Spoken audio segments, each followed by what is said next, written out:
Hindi lamang isa, kundi dalawang gintong medalya ang naibulsa ni Filipina netter Bien Zoleta sa katatapos lamang na World Pickleball Championship sa Bali, Indonesia. Yan ang ulat ni Daryl Oclares.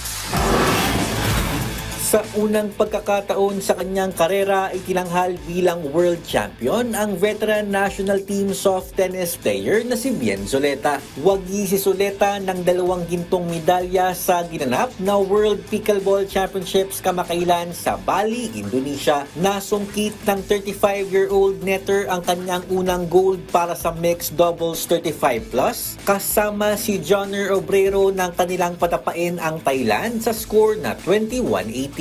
Sa panayam ng PTV Sports kay Zoleta at Obrero, ibinahagi nila kung ano ang naging susi upang manalo, lalo na't hindi biro ang mga nakatapat nila sa torneo. Nag-click kami ni Kuya Ambo na yun, basta sinusunod ko siya kung ano yung sabihin niya sa akin. Pwede kong itulong sa kanya, yun na lang yung pinofocus. Sa amin naman sir, pinopost ko lang po palagi yung partner ko na laban lang po kami.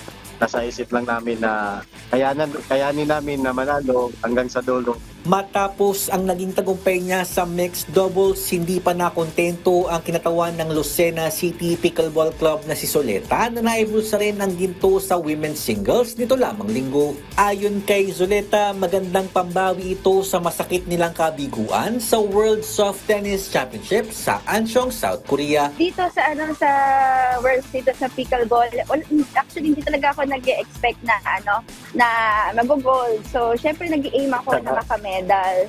Learning experience talaga lahat sa akin dito sa World Championship. Daryl Oclares para sa Pambansang TV sa Bagong Pilipinas.